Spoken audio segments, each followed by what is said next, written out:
Well, good morning, homemakers. I don't know if you hear what's going on in the background, but that's my life. And that's what this video is going to be about today, is not fighting your tendencies and your family's tendencies in your homemaking.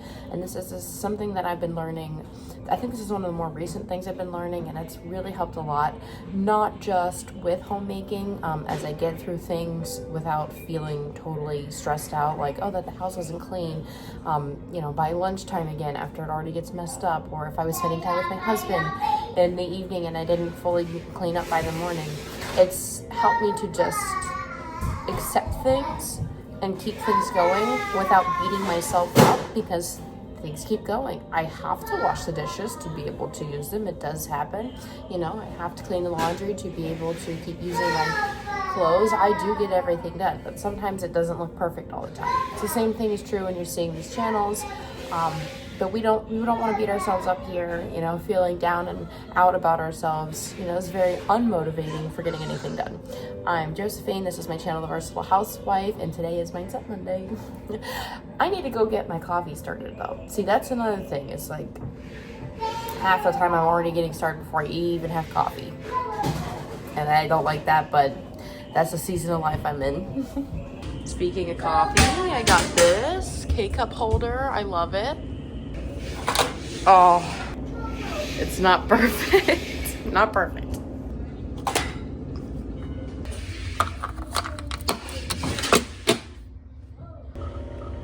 Yes, this is my second cup. I had intentions of getting this done kind of first thing in the morning, but instead went ahead, got the kids outside, and we were out in the yard. I was working on the garden. It seemed like a good time. They were in a good mood, and then my youngest was taking a nap. So having the older two outside is a lot easier than following my youngest around outside. So did that, and I finished that second cup of coffee, hot mess over here. Now I'm having a Zevia cream soda, 0 sugar. It's not like real cream soda, but that's okay. Anyway, homemaking needs to be done, I believe. To some extent, we need to be very disciplined. Like, it does have to get done. Homemaking is not just making the home beautiful, but also just kind of keeping up with it, keeping the environment well. But I will say a part of having a good environment is having a peaceful mind, restful mind and body. And so when you are trying to maintain your house, something that I have found is if I'm trying to follow schedules that don't work for me or the way that I do things, if I have routines that I'm trying to emulate, but I just can't keep up, more than anything, I just begin to beat myself up, and it just doesn't work. Also holding myself to standards that in my season of life, I really have no business holding myself to. Some of my household standards, it would be one thing if it was purely my own house with only me living in it. But when I have multiple children and a husband who have their own ideas of how a house should be, and obviously with kids, we're training them, teaching them, holding them to those standards, it doesn't make any sense. Like, I would love to be able to have all kinds of things lower down, like end tables, coffee tables with knickknacks and stuff on it. I'm actually someone who loves the crystals, glass, like not like woo-woo new age crystals, but like the crystal, like little sculptures, dolphins, glass dolphins, things like that, the little swans, that really dainty stuff, and really nice stemware, and have it on display. And already I'm fighting for, well, if you saw in that little clip earlier, what I was standing in front of, fighting for my life, keeping those kids from knocking my wine rack that I have hanging up. And like, that's the one thing that I really have allowed myself to have down at their level. And even that's I'm gonna need to fix that wall and probably actually put up a thin piece of plywood, and that'll be a whole adventure, but that'd be at a different time, to try to have that as my little thing, my little wine, sparkling juice rack. And so it's not just, okay, well, how do I operate? Because I've learned, you see, like, I have all my robes hanging up, I've got my helmets hanging up, I operate very much on being reminded visually. So if I see something visually, then I have to do it. And also, one of the things that really helps me with homemaking is to just do it immediately. And this is what I do with laundry, especially with kids. If I have the moment to fold the towels, I will fold the towels. And if the moment I get interrupted, I take the towels I do have folded, I put them away right away. And at least those towels are away. Right? Like, I'm not going to just leave the stack of folded towels there to continue to fold them. Like, I need to finish it. And if that's only 2 or 3 towels out of a whole load, at least those 2 or 3 towels got put away while I go handle the kids. Because now if it's hours later and I'm finally getting back to it, at least those were done. But they didn't just simply get undone because the kids then went and unfolded them. That happens all the time. You know, if I'm collecting my underwear, there's another thing that I do. Here's where I store my pajamas. Nothing's folded. So, like, when I have my laundry done for things like my underwear and my pajamas, my shirts, my shorts, my pants, all of that stuff, I don't fold it. I saw it by watching, was it the Minimalist Mom? At one point, this was years ago when I was first really starting to get into homemaking. I was planning on, I had a 1-bedroom apartment and converting the walk-in closet into like a nursery, planning for my first baby's arrival. And I saw her say, like, she didn't, this was back then, maybe she's changed it now because I don't watch it as much. I used it for the time being, and every now and then I watch the videos, but at the time, years ago, so it's 2019 or 2020, there was a video where she said that she wasn't folding her clothes, and I was like, you know what, like, my pajamas don't need that. For the most part, like, this shirt, I put it on, it doesn't have it's not like wrinkly, and then my dresses and some of my skirts I hang up, my jackets I hang up, but a lot of my clothes I don't fold. Like, I don't fold my underwear. No one's seeing it. I don't have like nice expensive undergarments yet either, because it's at the point where my body has shape shifted so much. I have opted to not have like expensive undergarments that won't fit, since I've had several pregnancies with also just my body shape changing from breastfeeding to not breastfeeding. I'm finally getting a little bit more static, but I do believe that at some point I'll probably get a breast lift, and because of that I still don't really feel like getting very, very nice undergarments or anything like that until I'm kind of done shape shifting. So there's that. And that stuff works for me. But then there's other things like the actual schedule. So not just the way that things get put away, but the actual schedule is, I kind of have to just find what are my priorities. All right. They want to go outside. We're not going outside yet. Their brother is taking a nap, and it is near the end of the nap, so I want to make sure that I can hear it easily. Well, sorry if the angle shift was distracting. Went ahead, got the kids lunch, and took my own advice that I was just sharing with you. I've been doing laundry in the background, and it was done when I was out there doing lunch, so went ahead, moved over some stuff, and since what was finished drying was the things to go on my bed, made my bed and put towels away. I think that's why I use that example, since that's what I was working on.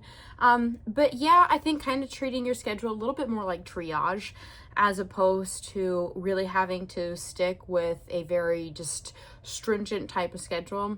And I do think when kids are young, or if you have a lot of activities, I know a lot of times at the end of the school year, at the end of the year too, with all the holidays, sometimes it's just too much to just stick to one schedule. Enough interruptions. I'm sorry. Okay, but to stick to one regimented schedule can be tough when there's a lot going on, because think about it, your kids are fully reliant on you. So when you have very young children like I do right now, babies, toddlers, and then small kids and kids who just can't drive, obviously, or if you have a shared vehicle and multiple kids with multiple obligations, like, you're their transportation, you're responsible for getting them together to any play dates, social activities, whether you're homeschooling or taking them to school or daycare, like, it is the transportation out of your day to do that, and being responsible for that, being responsible for their food, keeping them cleaned up as well, like, my 20-month-old is not giving himself a bath. Like, I have to do that. Whereas as kids get older, they start to become a little bit more autonomous. I do think it gets a little easier, but if you are in the season of life that I am in, there's just a lot that you are responsible for. And I think just kind of viewing it as a triage and just accepting it. I don't think that's a defeatist mentality. Now, I think there's a difference between accepting that you can't have like a cleaning routine or a chore routine, and giving up in cleaning. That's different. But in just accepting that, you know, sometimes it's the morning your home is nice and fresh, or the morning is when you need to clean, depending on how you were able to keep up with it the day before. That's fine. And when triaging, there'll be clear markers. So if your kitchen is smelling and you see flies and your sink is grimy and you feel grossed out even just washing dishes in your sink, like, clearly you're going to need to start prioritizing, you know, taking care of your kitchen. And maybe you can put lower on your priority list, like the bathroom or you know, maybe wait a day to do all the bed sheets if you're really needing to focus on that. And then if your bed sheets, or like you walk into your bedroom and a candle can't even really help, like, maybe it's time that you wash your pillows, wash your pillowcases and linens, your duvet cover, because although sheets are great, at some point comforters and duvets can also get kind of, you know, grimy, and the pillows themselves. This is how I triage, you know. If my kitchen's okay, it doesn't smell, even if there's like some stuff out, but I'm still trying to do the homeschooling, get the kids out, they have play dates, but my bathroom smells like urine and I feel uncomfortable walking barefoot in it. Not normally my bathroom, but my kids' bathroom, because we got brand new to being potty trained, you know, individuals. Then I'm going to prioritize, if I have a lot of plans out, I'll prioritize the bathroom over the kitchen. And that's kind of what triaging the cleaning schedule looks like in my house. And I find that like one of the best ways to see that it's okay is other people are happy. I have had times in my life, because I'm not perfect, or if I overbook myself, times in my life where my own kids have said, "Mommy, when are you gonna clean again?" And that's when I know I was really, you know, really letting it go. So I have experienced that. I do kind of allow, like, if everyone else is happy and it's not very blatantly in their faces, then it's okay to make plans outside of the house to go out. And then if I am getting distressed by the home, and not over minor things, this is something where you might have to personally think about it. If you are having problems because there is one glass of water on the counter and the dishwasher's running and your hands are dry because you just got done cleaning, you know, maybe one glass, this might be something where you need to personally kind of work on it. And if the dishwasher's almost done, you can wait and then put it, once you're changing the load. There's some things, you know, if you can't handle your laundry basket having any level of items in it before it's time for it to go into the washing machine, that might be a problem, you know. And that's kind of where you need to work on it yourself. But if you're not in distress over the state of your home, and it's not just because of neglect, but it is tidy kitchen, bathroom, kind of like base levels of sanitary. Editing Josephine real quick, I just want to kind of describe like by base level of sanitary so that you understand where I'm coming from, is like if you go to use the bathroom and once you sit on the toilet, maybe it kind of smells like urine, but for the most part you walk into the bathroom, it's not like offensive bathroom smells, and there's like maybe you have a hard water line in the toilet, but it's not like there's just smears all in the toilet and the floor is sticky kind of deal, you know. There's a clear difference, like, okay, you haven't scrubbed the bowl to the point where there's not a water line. Or if it's the kitchen and you've got plans, but heaven forbid you didn't actually clean up after breakfast, and we're not just sacrificing plans. Like, that's kind of what I mean by base level of sanitary. It's not an accumulation of days upon days of items, or maybe you couldn't get to it by the time you have to leave. I don't know. I just felt like expressing the nuance. A lot of different people might interpret sanitary differently, you know.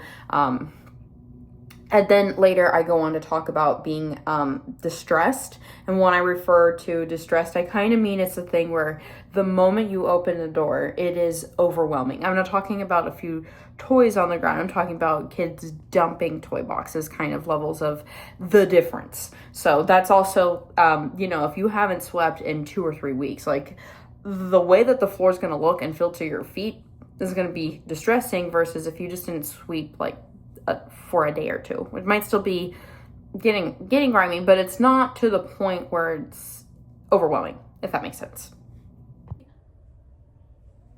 Then you can enjoy doing things for yourself. This is how I operate. I can enjoy going to the gym. I can enjoy going on a ride on my bike. I can enjoy going on hikes with my kids, doing play dates. But if it's getting to the point where the household is distressed, then I need to not make plans, and it's, hey, I need a few days. And that's kind of what happened after Mother's Day, when people got sick and we were trying to really get or home projects. If there's home projects done, then sometimes maybe you need to make less plans outside of the house as well. Focus on keeping up with the house. That is kind of my main function, is childcare, education, and keeping up with the home. So that is how I treat my homemaking schedule, cleaning schedule, when it's okay to start taking on new projects, and how I do things here in my house for the most part. I have my top sanitary items, and then it just kind of goes after that. And then of course, like my kids, main priority, keeping us all fed and stuff. It's just sometimes I might make an elaborate meal, and sometimes it's just peanut butter jellies and tuna fish sandwiches, cheese sandwiches kind of thing. And then other times it's a really nice dinner. And with that, we've been able to have enough freedom to go out for the most part. But when I have stuff like any home maintenance issues that really need to be dealt with, or I really do need to go out and do a whole bunch of errands, then I'm not making fun plans right then. So it's just triaging the needs. And yeah, I guess you could throw errands in there too, because some stuff, I have had to drive to take care of. Maybe you're low on groceries. Obviously, you're prioritizing those things, but I can tell my brain is getting tired. But I hope that if you have been finding that it's really hard to stick to an actual schedule, that maybe taking a triage approach, focusing on priorities, and then just focusing on yourself and how you find that you're able to actually keep up with things. Like my small comment, I'm visual, I have stuff on the walls, that you just accept the type of person you are, as opposed to trying to force change. And the biggest thing to know, that it's not just accepting that you're a slob. That's not it. But you are doing something. Like, you are looking at these videos and you're trying to get better at homemaking and actually maintain your home and find out what works for you. Just take heart in that you're making an effort. So I need to go take care of my kids more. I still have a lot more gardening that I need to get to. I have at least 5 broccoli plants that I want to plant, and then I want to get my zinnias in the ground too. They're this tall, and I got 2 more sunflowers that popped up out of the ground just in a random spot that I want to move for my row of sunflowers. So I got a lot that I need to get done. If you made it this far, thank you for sticking around and watching this video. If you found this information useful, I'd love to hear about it in the comments section, or if you know any other good schedules for parents in survival mode, that way they can look it up as well, or things that have worked for you, whether it's flexible or just more easygoing. Feel free to put it in the comments section. I don't mind sharing links to other YouTube videos about cleaning schedules. That doesn't really bother me. I know one that I've seen lots of popular cleaning schedules. I just find for myself, sometimes sticking to an actual set schedule is hard to commit to, especially when there's a lot of stuff happening. Like when I tried to go to my sister's wedding, I made it to her wedding, but it's just planning for that, planning for stuff, or if certain home maintenance items come up. I've had mold issues recently, and just taking care of that, it can definitely interfere with trying to have a regimented schedule. Or if you have young children who don't sleep well, all of that can kind of interfere with having a set schedule. But I have to go. I can hear them getting loud again, and I wish you all the best in your homemaking journey, and I hope that you have a wonderful rest of your week. Bye.